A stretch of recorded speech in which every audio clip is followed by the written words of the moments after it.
마가복음 29번째 시간이에요. 오늘 제목은 칠병이어의 기적이 말하는 것들이에요. 여러분도 또 너무 잘 아시는 내용이겠네요. 칠병이어. 본문 말씀은 8장 1절에서 10절까지 말씀입니다. 같이 한번 읽어보겠습니다. 시작. 그 무렵에 또 큰 무리가 있어 먹을 것이 없는지라 예수께서 제자들을 불러 이르시되 내가 무리를 불쌍히 여기노라. 그들이 나와 함께 있은지 이미 사흘이 지났으나 먹을 것이 없도다. 만일 내가 그들을 굶겨 집으로 보내면 길에서 기진하리라. 그 중에는 멀리서 온 사람들도 있느니라.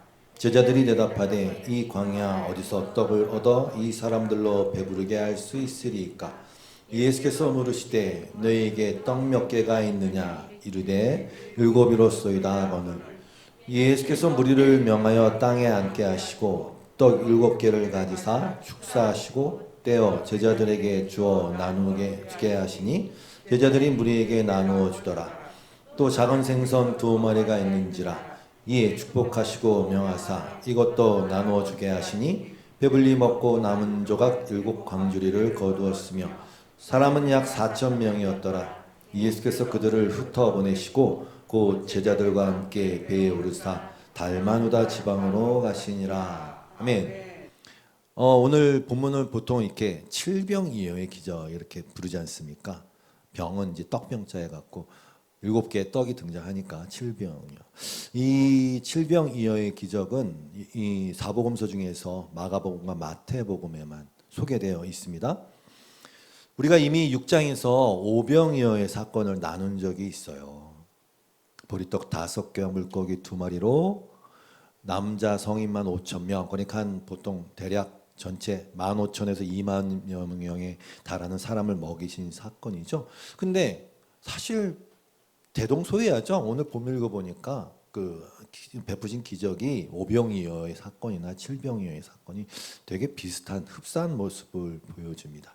그러니 당연히 학자들에게는 어떤 얘기가 나오겠어요? 이거 사실은 같은 사건이야. 이런 주장이 나오겠죠. 비슷하니까.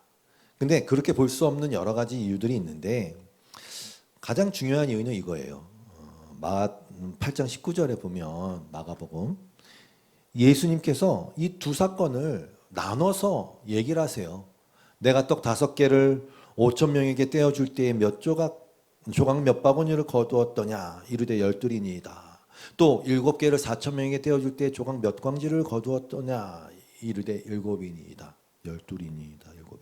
이렇게 예수님이 어떤 메시지를 전하실 때 이 두 사건을 따로 이렇게 구분해서 집사님 왜요? 안 넘어갔어요? 따로 구분해서 말씀하셨단 말이죠. 이게 가장 확실한 증거죠. 이게 같은 사건이 아니다.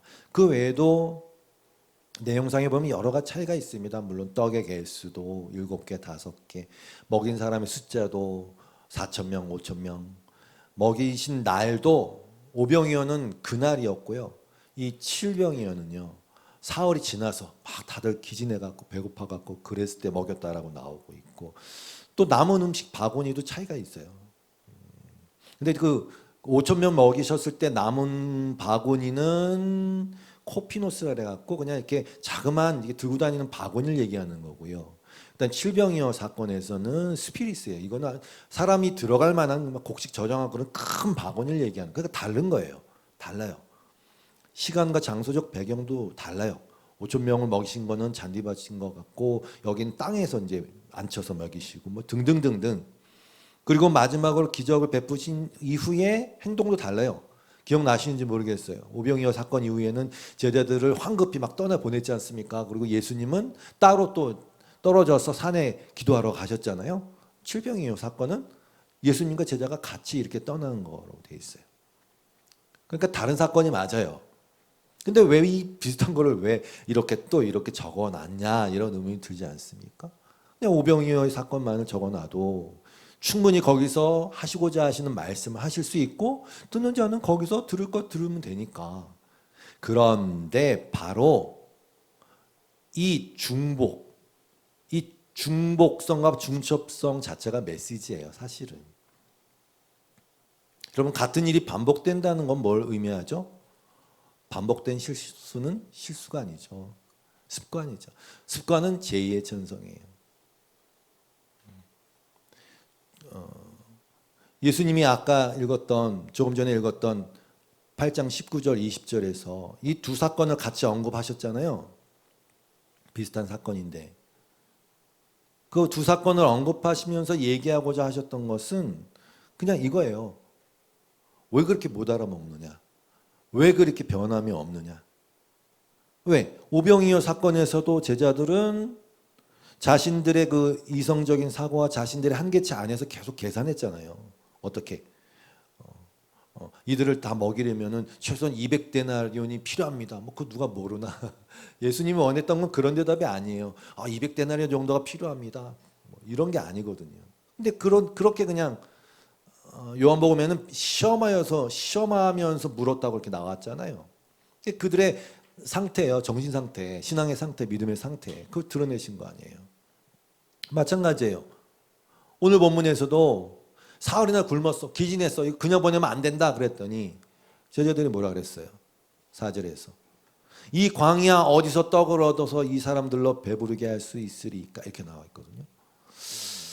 한글 개역개정에는 이게 생략이 되어 있는데 원래 원어 성경에서는 이 의미문의 주어가 티스예요. 티스. 이게 뭐냐면은 어떤 사람을 지칭하는 부정 대명사예요. 그러니까 무슨 얘기냐면 이런 얘기입니다. 단순히 어디서 떡을 얻어서 먹일 수 있으면 이게 아니라 누가 광야에서, 이런 광야에서 누가 떡을 이렇게 먹일 수 있겠습니까? 누가, 이거 사실 누가가 이게 생략이 돼 있어요.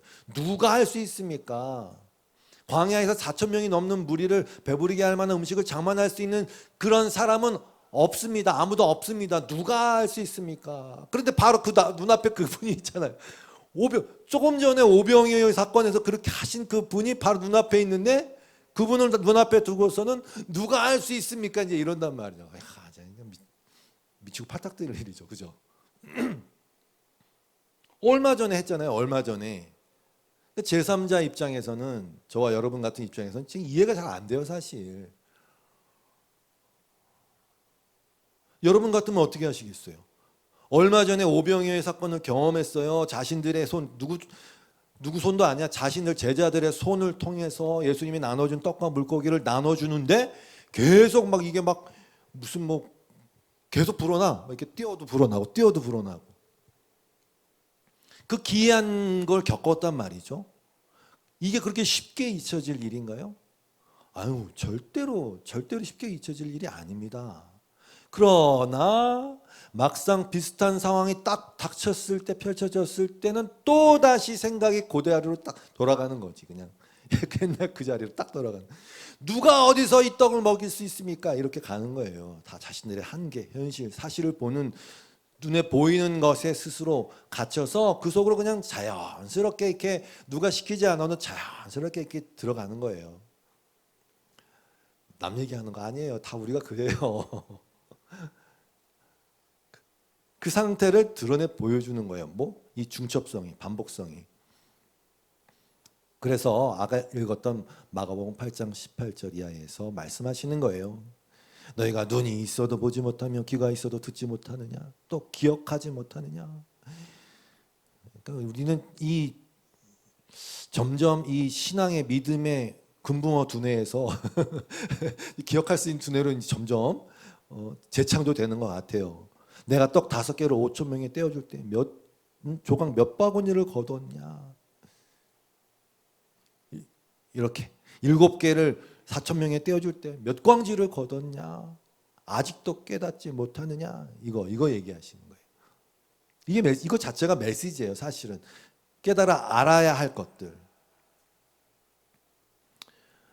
오병이어 사건 나눌 때 오병이어 사건 직후에 제자들이 어떤 행동을 했는지 기억나십니까? 예수님이 야 이제 빨리 가라, 황급히 떠내보내가지고 배를 타고 건너편으로 가려고 하는데 어떻게 됐어요? 또 광풍이 불었지 않습니까? 어찌할 바 몰라 막 이러고 있을 때 그때 예수님이 딱 바다 한가운데에서 예수님을 만났어요. 그때 뭐라 그랬어요? 유령이다 막 이러고 앉아있단 말이죠. 예수님 뭐라 그러셨어요? 나다. 나눴죠? I am. 하나님의 언어라 그랬어요. I am who I am. 나다. 내가 하나님이다. 그새 까먹었냐? 내가 하나님이다. 내가 창조주다. 그새 까먹었냐? 뭐 안 했겠죠 그렇게는. 이 세대가리들. 나다. 두려워 말아라. 이제 그렇게 말씀하셨잖아요. 그 떡 떼시던 일을 깨닫지 못하고 도리어 그 마음이 둔하였죠. 그러니까요. 이게 돌아서 뭐 잊어버리고 돌아서 뭐 잊어버리고. 물고기 비슷해요 진짜로. 낚시해 갖고 걸려 갖고 놔주잖아요. 그럼 조금 이따 또 그거 물잖아요. 비슷한 것 같아요. 성경에 이렇게 써 있어서 그냥 읽긴 합니다만 여러분 같으면 어떻게 반응하시겠어요? 그 놀라운 일을 경험하고 창조주가 아니면 하실 수 없는 일들을 그들 손으로 직접 대행했잖아요. 직접 대행했잖아요. 그 창조주 하나님, 그 예수님, 나다 하시는 그분은 어떻게 잊을 수 있겠어요? 그 예수님이 그러면 그 일 하신 예수님이 풍랑 가운데 떡하니 나타나실 수 없어요? 그 나타나시면 안 됩니까? 근데 그들은 전혀 그런 걸 생각하지 않았어요. 마음이 둔해져 있는 상태. 그냥 신나게 막 나눠줬겠지. 빵, 와 신기하다. 빵이 또 나오네, 또 나오네. 물고기가 또 나오네. 뭐 그냥 그랬을 뿐이에요. 자신이 뭔가 된 것이 그냥 또 착각했을 뿐이에요. 그냥 그렇게 한 거예요. 그게 무슨 뜻인지도 모르고 그냥 와 신기하다. 또 그랬으면 좋겠다. 또 그럼 뭐해? 또 까먹을 텐데.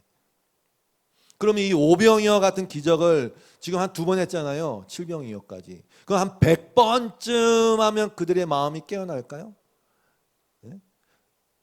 오병이어 안 되면 일병이어, 일병이러 뭐 아니면 뭐 10,000명, 50,000명 이렇게 먹이면 믿음이 생기나요? 아니라는 거를 이 칠병이어 사건이 증명해 주는 거예요. 그런 게 아니다. 표적을 행하고 그 표적을 본다고 해서 깨달아지는 것도 아니고 믿음이 그런 식으로 생기는 게 아니다 이 말이죠. 그래서 오늘 본문 바로 다음에 이 내용이 나와요. 뭐냐면요. 또 다른 표적을 구한단 말이죠. 아주 지겨워. 또 다른 표적을 구해. 이게 바로 오늘 본문 바로 다음에 바리새인들이 나와서 예수를 힐난하며 그를 시험해요. 하늘로부터 오는 표적을 구하거늘. 그럼 예수님 마음이 어떻겠어요?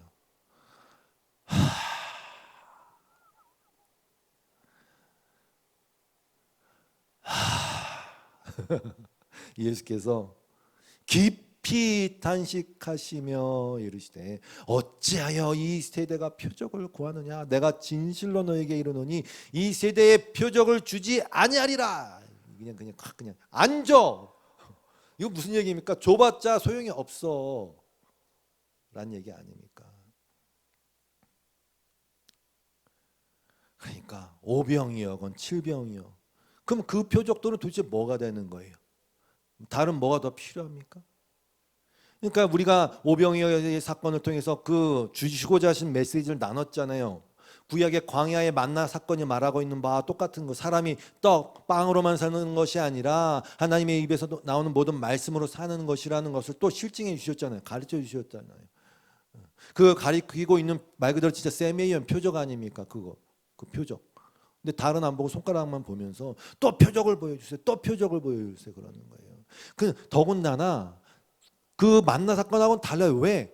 내가 생명이 떡이다 말씀하신 그 진짜 빵이 진짜 살아있는 그 떡이 실체가 내려와 갖고 그 지금 눈 앞에서 떡하니 나타나셔서 실제로 만나 같은 거 빵을 만나처럼 먹이시기도 하시면서 자신이 말씀이신 빵이신 그분이 생수이신 그분이 실제로 막 그 앞에서 막 빵을 막 던지고 있는 거란 말입니다. 말씀을 막 던지고 있는 거라면 실체가 다 소용없어. 예수님 지금 말씀을 전하시는 건 지금 그 자신을 먹이시는 거하고 똑같은 거예요. 그래서 예수 그리스도 당신 자체가 무한한 양식임을 결코 소진되거나 부족함이 없는 그런 참 양식임을 알려주고 계시는데 그분 앞에서는 또 하늘로부터 오는 표적을 또 보여주세요. 또 보여주세요. 이러고 있단 말이죠. 그래서 요한복음에 기록되어 있는 오병이어 사건이 예수님이 이렇게 분명히 말씀하신 거예요. 예수께서 대답하여 이르시되 내가 진실로 진실로 너희에게 이르노니 너희가 나를 찾는 것은 표적을 본 까닭이 아니요 떡을 먹고 배부른 까닭이로다. 이것도 부정하고 싶죠. 다 부정하고 싶은 사실이죠. 좀 자존심도 좀 상하고 뭐 내가 언제 떡만 구했어요? 응? 내가 정말 주님 좋아갖고 주님 쫓아간 건데 뭘 내가 언제 떡 먹고 배불러서 찾아.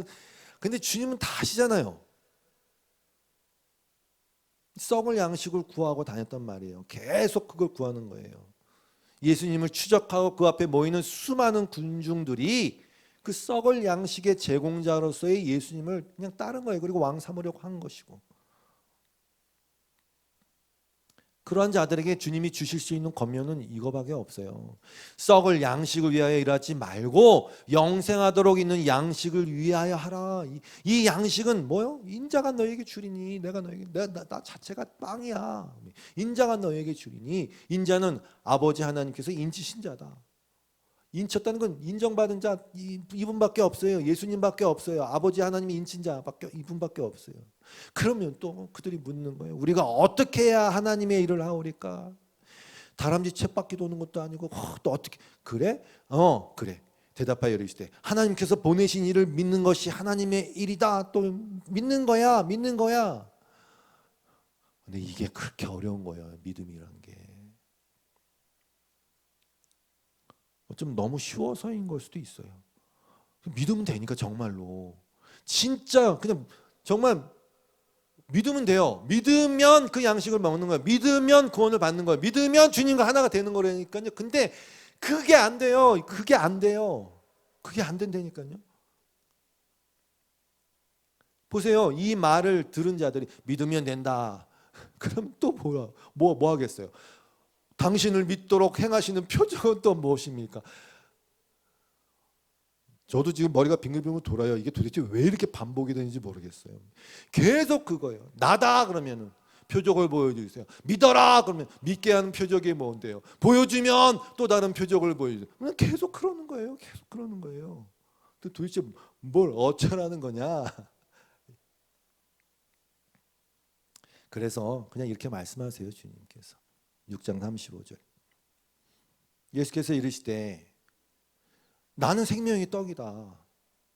내게 오는 자는 결코 줄이지 아니할 터이요 나를 믿는 자는 영원히 목마르지 아니할 것이다. 그러나 내가 너에게 말한다. 너희는 나를 보고도 믿지 않는다. 그냥 끝난 거예요. 보고도 믿지 않으면 뭐 그 다음에 무슨 방법이 있어요? 아니 당사자를 보고도 믿지 않는데 그럼 뭐 어쩌라는 거야?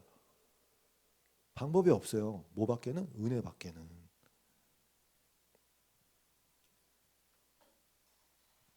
아버지께서 오게 하여 주지 않으면 절대 안 된다. 내 아버지께서 오게 하여 주지 아니하시면 누구도 내게 올 수 없다.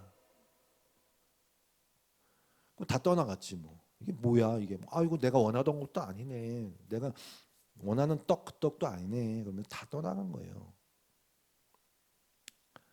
아버지께서 오게 해주시지 않으면 안 됩니다.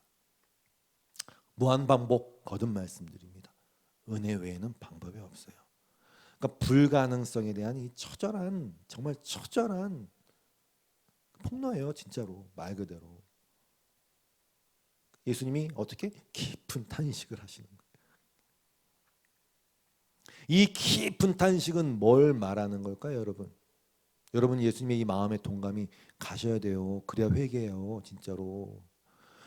누구를 보면서 얘기하지 생각하지 마시고 정말 내가 정말 그랬구나. 내가 깊은 성령도 아주 깊은 탄식 가운데 우리를 위해서 대신 간구하고 계신다니까요. 지금도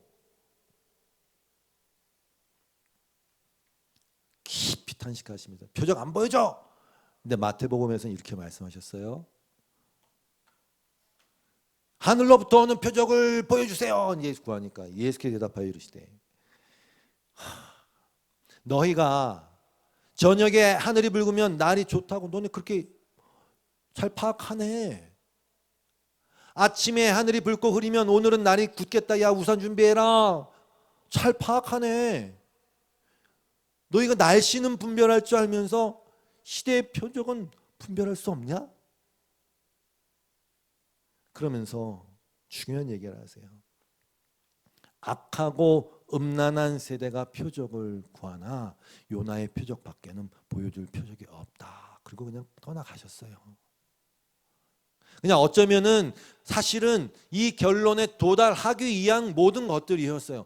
주님이 그렇게 표적을 행하신 이후에 사람들이 변화돼서 진짜 주님을 알아보고 진짜 주님을 따르고 진짜 회개하고 그 악함과 음란함에서 벗어날 수 있다는 것이 아니에요. 그럼 십자가를 안 지시죠? 왜 십자가까지 가셨겠어요? 아니에요. 다 아니라 그러니까. 다 아니, 나는 아니래. 나는 거짓말 안 했어. 나는 착해. 다 아니라는 거예요. 그러니까 이제 여길 데리고 온 거예요. 다 여기까지 애들을 데리고 사람들을 데리고 온 거예요. 그들이 직접 하는 행동들을 그 행동들을 나오게 하시면서 그들을 데리고 온 거예요. 여기까지. 악하고 음란한 세대가 표적을 구하고 난 요나의 표적밖에는 보여줄 게 없어 하고 떠나가신 거예요. 악하고 음란한 세대예요. 여기 답이 들어있어요. 악하고 음란한 세대. 그랬잖아요. 사람들이 와우 예수님 오셨다 막 호산나 막 이랬다가 막 십자가에 못 박고 구름대처럼 몰려왔다가 내가 떡이다 나를 먹어라 그럼 이게 뭔 소리야. 다 가고 왔다리 갔다리 왔다리 갔다리. 그러면 정작 예수님은 보이지 않아. 이게 뭐냐? 양다리라니까요. 음란이 뭔데요? 양다리예요. 잘 들으세요. 이 표적을 구하는 이 세대는 그 예수님 당시에 그 세대만 얘기하는 게 아니에요. 그냥 인간 군상들 자체를 얘기하는 거예요. 그 양다리 고치는 것들, 이 악하고 야가 빠지고 음란한 것들. 하나님 그걸 왜 모르시겠어요? 단 알고 사랑하시는 거죠, 그냥. 이게 기가 막히는 사실이에요. 여러분 같으면 그런 여자 사랑할 수 있어요? 여러분 같으면 그런 남자 사랑할 수 있어요? 이 여자가 아주 닳고 달았어. 이 남자가 아주 닳고 달았어. 아주 양다리가 아니라 문어처럼 다리 8개를 쫙 뻗어 여덟 여자와 하는 그러면 사랑할 수 있어요? 근데 하나님은 그랬다니까요. 알고 사랑하신 거예요. 알고. 이 세상이라는 딴 남자와 실컷 잘 놀아나가고 있고 지금도 뭐 사랑해 사랑해 이게 사실은 김중배 다이아몬드 같이 그냥 진짜 나를 하나님을 알고서 그러는 게 아니라 뭐 뜯어먹을 거 있나? 뭐 좀 이렇게 해볼까? 그렇게 하는 것도 다 알고 사랑하셨어요. 하나님.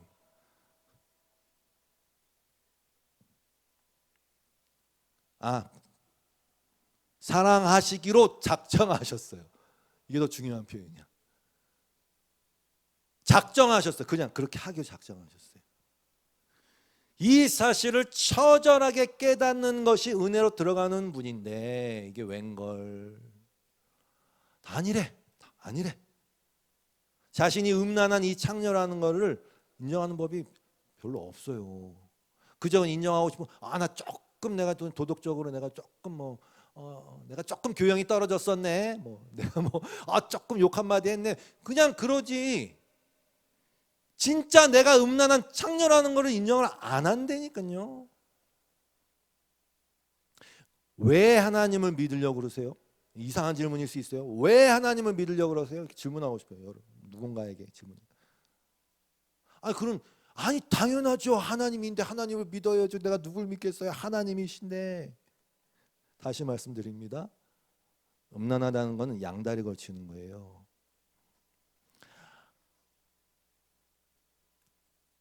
하나님을 놓치고 싶진 않은 거야.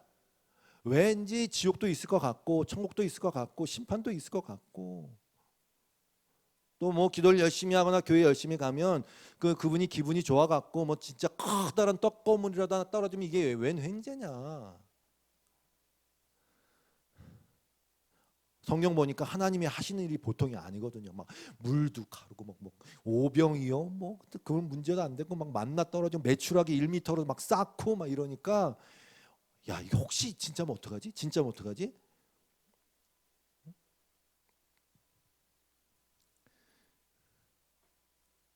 가능성 0.1%라도 있을 수 있는 이야기잖아요. 믿어봐야 손해될 건 없으니까. 근데 그런 믿음은 귀신보다 못한 믿음이에요. 귀신들은 정말 알고 믿고 떨잖아요. 그런 거예요. 정말 말도 못하고 말은 못해도 실제로 연모하고 사랑하는 건 세상이란 말이에요.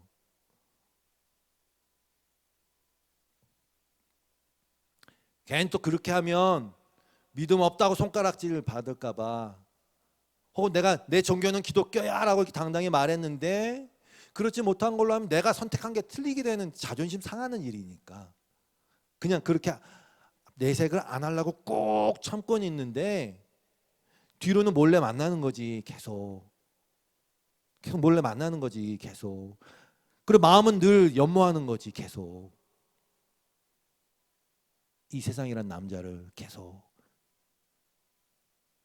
제가 늘 말씀드리잖아요. 세상은 제비족 같다니까요. 간이고 쓸개고 다 빼줄 것처럼 막 알랑거리고, 왜 그렇게 미소를 잘 띠는지 몰라. 또 이 세상은 예수님한테 그랬잖아요. 사단이 쫙 보여준 게 그거예요. 야, 봐봐, 세상을 봐봐, 야, 영광을 봐봐. 저는 광고가 제일 황당해요, 사실. 제일 멋있는 놈, 제일 이쁜 것도 데려다가 결국 나한테 주는 건 없는데 무슨 뭐 호의를 베푸는 척하고 내 인생을 책임져 줄 것 같은 의기양양함으로 계속 나한테 메시지를 주니까 전 비슷하다고 생각해요. 이 제비족 같은 세상이. 야, 너 참 이쁘다. 그러잖아요. 왜 교육받는 게 그거잖아요. 야, 넌 참 존귀하다. 너는 참 대단하다. 자존감만 높여줘 갖고 넌 진짜 대단하다. 너 참 존귀하다. 너는 참 사랑받기 위해 태어난 사람. 물론 하나님 안에서 그렇긴 한데 그거 말고 그냥 야, 너 참 이쁘다. 제비족처럼. 야, 너 왜 이렇게 멋있냐? 너 대단한데 괜찮은데 그런데 있잖아. 내가 사실 좀 이런 게 좀 필요한데 말이지. 야, 내가 좀 요즘 힘들어. 좀 줄 수 있겠어? 진짜 신랑은 묵묵히 목숨을 다해 사랑하고 열심히 일하고 멋부릴 새 없이 그냥 그렇게 하고 있는데, 그런데 이 양다리에 걸치는 나는 이 남봉꾼들의 말에 더 혹한단 말이지. 사실 그렇잖아요. 요즘 여러분 그 사실 아세요? SNS가 발현돼 갖고 그게 폭넓게 퍼지기 시작한 이후부터 자살률이 증폭해서, 특히 청소년들 우울증이 증폭했어요. 왜? 계속 그 메시지를 주니까 계속 비교하게 만들면서 조금 뭐 하트 날려주면 기분 좋아하고, 뭡니까 그거, 엄지척 날려주면 기분 좋아하고, 이거 하면은 나는 자존감이 떨어지고, 그런 식이란 말이에요. 그러니까 계속 넌 괜찮아 괜찮아 괜찮아 이러면서 빼먹을 거 다 빼먹고. 나중에 그 소셜 딜레마를 꼭 보세요. 뭐 신앙에 관한 얘기는 아니지만 이 세상에 특히 SNS에 아주 실체를 적나라하게 보여주고 있어요. 소셜 딜레마예요. 소셜 딜레마. 나의 이 남봉꾼들이, 이 제비족들이 나의 이 가치관과 정체성과 또 뭐 세상 말로 하면 돈을 뺏고자 으르렁거리는 짐승들인데, 거기다가 내 몸과 마음과 정신과 영혼을 싹 다 갈아 바치고 있단 말이에요 지금. 그러니까 예수님이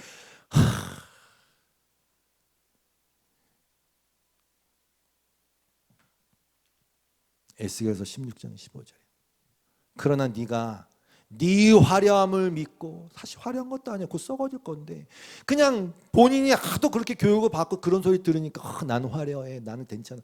네 화려함을 믿고 네 명성을 가지고 행음하되 지나가는 모든 자와 더불어 음란을 많이 행함으로 네 몸이 그들의 것이 되도다. 이거 얘기하는 거예요.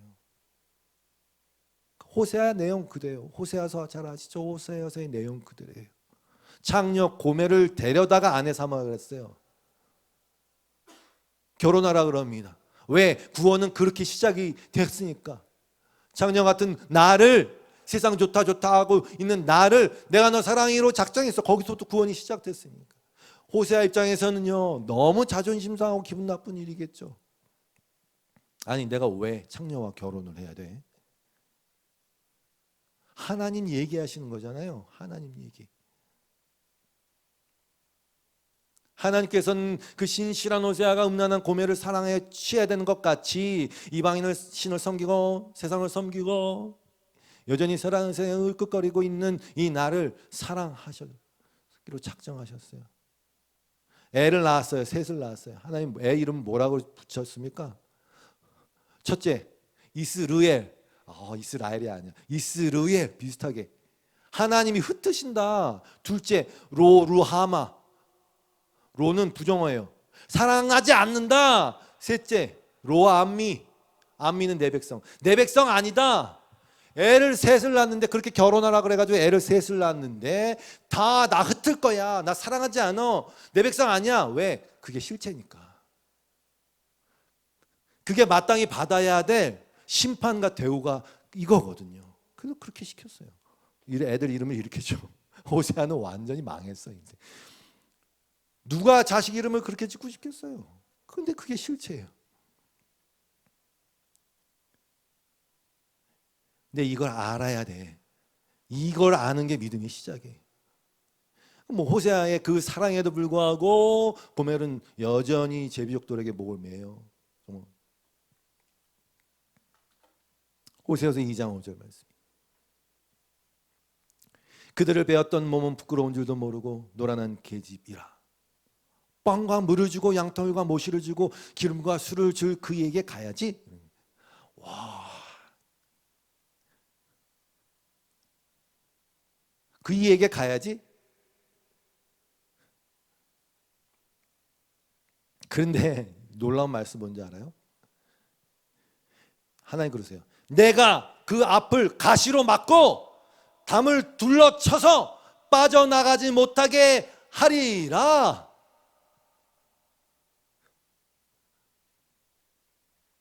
나 같으면 이 차에 가라 이 나쁜 놈아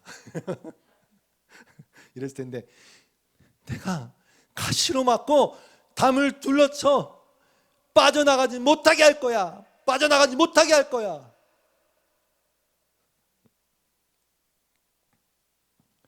하나님은 그런 이스라엘에게 당연히 심판을 선언하세요. 내용이 나오고 호세아서에. 그래가지고 집을 나갔던 이 고멜은 또 그렇게 간이고 쓸개고 다 내주고 있을 때 다시 찾아오라 그럽니다. 호세아한테. 그럼 어떻게 해요? 속전을 내야지. 내 건데 네가 왜 찾아가? 내 거야. 나 좋다 그랬어. 은 15개와 보리 한 오멜 반. 뭐 학자들은 그러더라. 그걸 다 합치면 전체 가격이 은 30이래요. 예수님이 은 30에 팔렸잖아요. 속전 대신 값을 치른 거. 예수님 십자가에 죽으셨잖아요. 그렇게 해서 그 저주를 대신 받으셨잖아요. 호세아서 2장 16절에 보면 여호와께서 이르시되 그날에 네가 나를 내 남편이라 일컫고 다시는 내 바알이라 일컫지 아니하리라. 내가 바알들의 이름을 그의 입에서 제거하여 다시는 그의 이름을 기억하여 부르는 일이 없게 하리라. 이거 다 하나님의 의지예요. 하나님의 결단? 하나님의 결단은 하나님의 그냥 결정이에요. 없게 하리라. 그날에는 내가 그들을 위하여 들짐승과 공중의 새와 땅의 곤충과 더불어 언약을 맺으며 또 이 땅에서 활과 칼을 꺾어 전쟁을 없이 하고 그들로 평안히 눕게 하리라. 내가 너에게 장가들어 영원히 살되 공의와 정의와 은총과 긍휼이 여김으로 내가 너에게 장가들며 진실함으로 내게 장가들리니 내가 여호와를 알리라. 이렇게 말씀하셨어요. 이게 장녀에게 할 얘기는 아니에요. 그 거룩하신 순결하신 그 신랑이 장녀에게 할 일은 아니에요. 할 얘기는 아니에요. 16절에 보면 그러잖아요. 네가 내 남편이라 부를 거고 이제 내 바알이라. 이게 바알이 뭐냐면 바알 아시죠? 바알 우상 신 그거. 근데 그 뜻의 이름은 주인이에요. 주인. 주님 할 때 그 주님이란 말이에요. 이게 무슨 말입니까? 사실은요. 주님 내 바알 하면서 마치 시내산 앞에서 모세가 그 율법 받으러 올라갔을 때 시내산 앞에서 여호와 하나님 하면서 만들어낸 게 뭐예요? 그 바알, 그 금송아지를 만들어냈잖아요. 왜? 그 속내는 입술로는 하나님 내 남편 하지만 그 안에서는 계속 내 바알. 풍성한 신, 풍성하게 만들 수 있는 신, 풍요의 신, 내 바알, 나를 잘 되게 할 신, 내 바알 이러고 있었단 말이에요. 그걸 얘기하는 거예요. 너 이제부터는 내 바알이라는 그런 찌꺼리 헛된 소리 안 하고 진짜 내 남편이야 이분이 라고 얘기하게 만들 거라는 얘기예요. 뭐로? 사랑으로, 은혜로 그를 거꾸로 뜨린단 말입니다. 말도 안 되는 은혜를 부어주심으로 말미암아.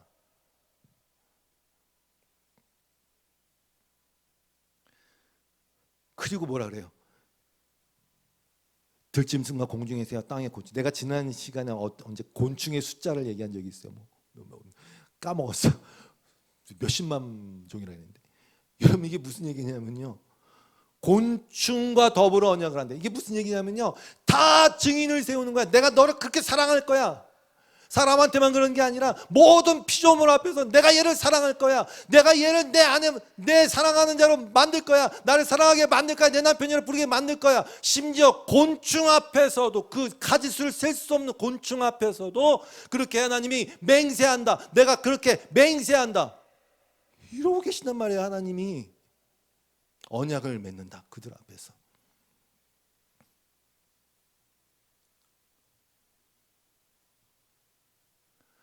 왜? 변치 않은 사랑을 부어줄 거니까. 내가 너에게 장가든다. 영원히 너하고 살 거다. 이 장녀야, 이 장녀야, 내가 너를 사랑한다. 여러분 그리고 19절 영원히 산대. 좋아, 사는 건 영원히 오케이, 좋아요. 근데 공의와 정의와 은총과 긍휼히 여김. 여러분 공의와 정의를 따져보세요. 공의와 정의를 따지면 이 창녀는 돌 맞아 죽어야 돼요. 당연히 이혼이죠. 근데 그 위에 은혜, 은총과 긍휼이 부어졌어요. 여러분 묻겠어요. 공의와 정의 그리고 은총과 긍휼이 공존할 수 있어요? 공의와 정의에 의하면 이미 다 끝장난 존재들이란 말입니다. 이혼은 당해도 100번 당해야 되고 돌 맞아 죽어야 되는 끝장난 존재란 말이죠.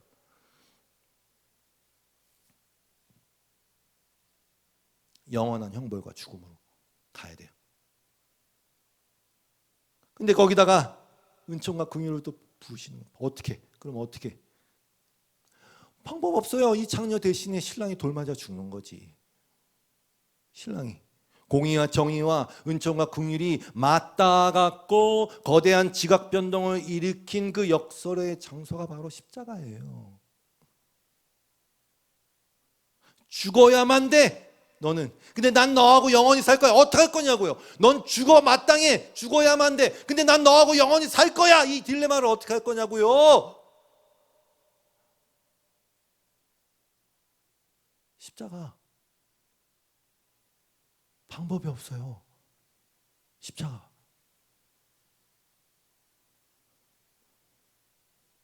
우리 성도의 결혼식은 십자가 상에서 이루어지는 거예요. 거기서 하나가 되는 거예요. 거기에 달린 신랑을 보면서 내가 거기서 죽었어야 되는 건 마땅한데 가슴을 치면서 통곡하는 것이 회개예요. 내가 나를 제일 사랑하는 자를 내가 죽였어 라는 사실에 가슴 시린 것이 회개예요. 그런데 놀라운 사실은 그럼에도 여전히 제비족들에게 돌아가는 내 눈깔이 너무 미운 거지.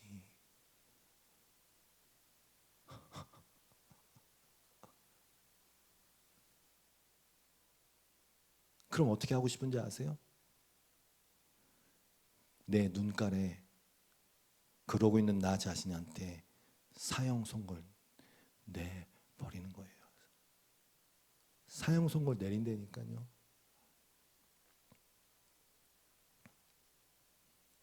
그게 회개예요. 장녀야, 내가 진실함으로 너에게 장가든다. 진실함으로 장가오시.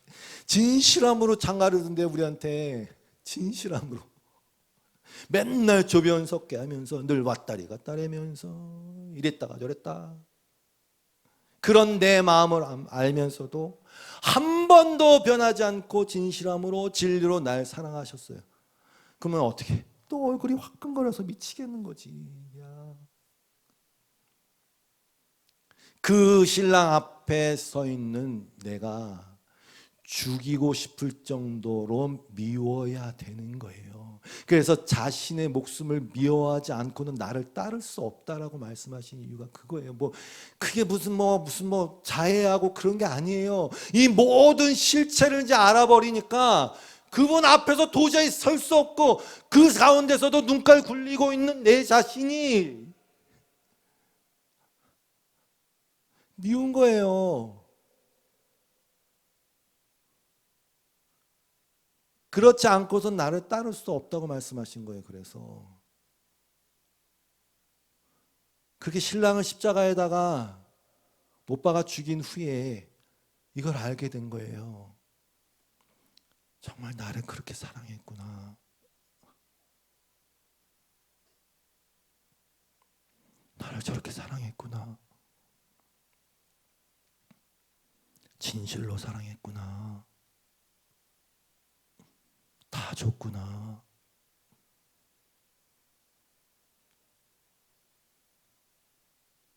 너가 여호와를 알리라. 너가 여호와를 알리라.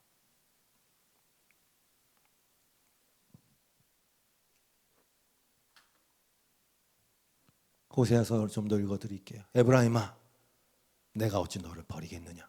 이스라엘아, 내가 어찌 너를 원수의 손에 넘기겠느냐. 내가 어찌 너를 아드마처럼 버리며 내가 어찌 너를 스보임처럼 만들겠느냐. 너를 버리려고 하여도 나의 마음이 허락하지 않는구나. 너를 불쌍히 여기는 애정이 내 속에서 불길처럼 강하게 솟아오르는구나. 그러면 신부는 다시는 아시리아에게 우리를 살려달라고 호소하지 않겠습니다. 군마를 의지하지도 않겠습니다. 다시는 우리 손으로 만들어 놓은 우상을 우리의 신이라고 고백하지도 않겠습니다. 고아를 가엾게 여기시는 분은 주님밖에 없습니다 라고 고백하는 거죠. 바로 그 이유 때문에 예수님이 그러신 거예요. 또 표적을 구한다고?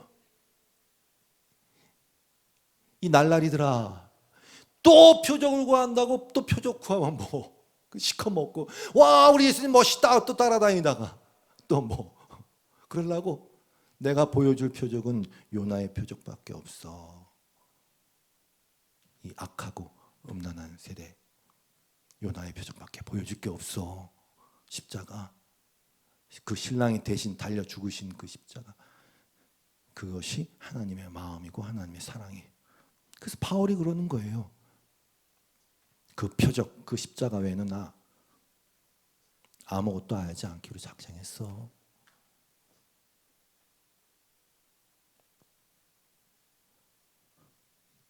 예수 그리스도와 그가 십자가에 못 박힌 것 외에는 아무것도 알지 아니하기로 작정했어. 그리로 갈 수밖에 없어요. 그리로 갈 수밖에 없어요. 여러분이 제가 복음을 알고 하나님의 어떠하심을 힘써 여호와를 알게 됐어요. 그럼 그리로 갈 수밖에 없어요. 그러니 성경 지식의 향연에 취하지 마시고 종교 놀이의 재미에 빠지지 마시고 스스로의 감정이입으로 스스로를 속이지 마시고 다 십자가에서 죽으세요. 분명히 말씀드립니다. 여러분 자신에게는 아무런 소망이 없어요. 그러니까 내려놓으세요. 여러분이 무슨 용서를 합니까? 여러분이 무슨 사랑을 합니까?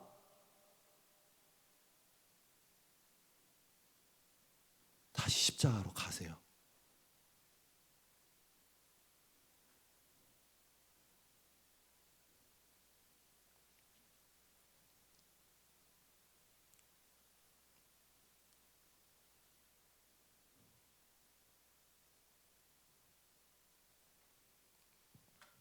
피아노 부탁해요.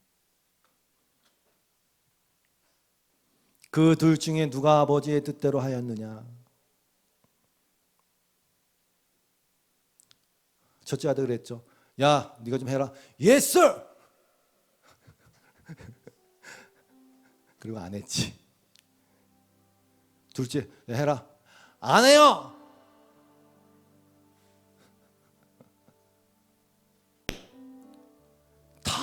진짜 예스.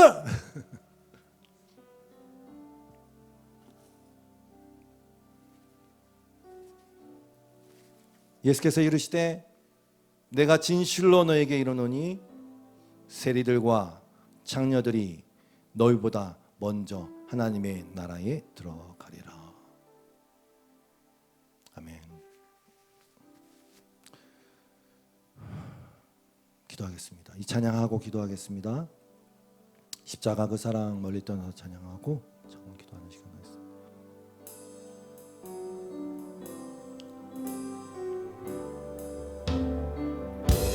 십자가 그 사랑 멀리 떠나서 무너진 나의 삶 속에 잊혀진 주의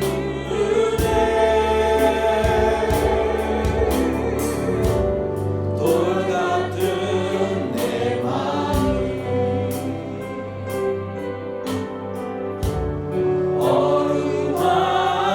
어루만지사 다시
기억하지 않고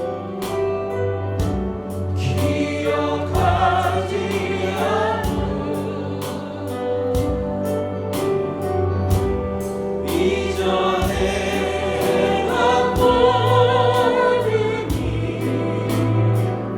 생각지 않으리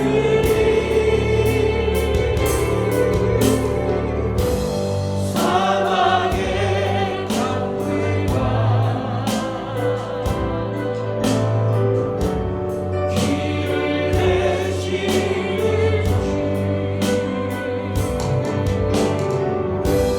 내 안에 세임의 다시 주만 바라보리라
하나님 아버지 감사합니다. 한량없는 사랑, 말이 안 되는 그 사랑, 그런 사랑을 우리에게 부어주셨습니다. 아버지, 그 사랑을 받은 자로 살아가는 바로 그 삶을 사는 우리 모두가 되게 하여 주시옵소서. 주 앞에 맡겨드립니다. 예수님의 이름으로 기도드리옵고 주 앞에 드려지는 모든 예물과 기도 위에 응답하시는 주님, 우리를 굳게 붙들고 계심을 또한 경험하며 그 축복을 경험하며 동행함을 경험하며 사는 우리 모두가 되기를 소원합니다. 베푸시고 채워주시옵소서. 예수님의 이름으로 기도드리옵고 이제는 우리 주 예수 그리스도의 놀라우신 은혜와 하나님 아버지의 극진하신 사랑하심과 성령님의 교통하심이 오늘도 예배하며 주의 사랑을 높이 높이 찬양한 예배자들 위해 이 교회 위에 영원토록 함께 하시기를 간절히 축원하옵나이다. 아멘.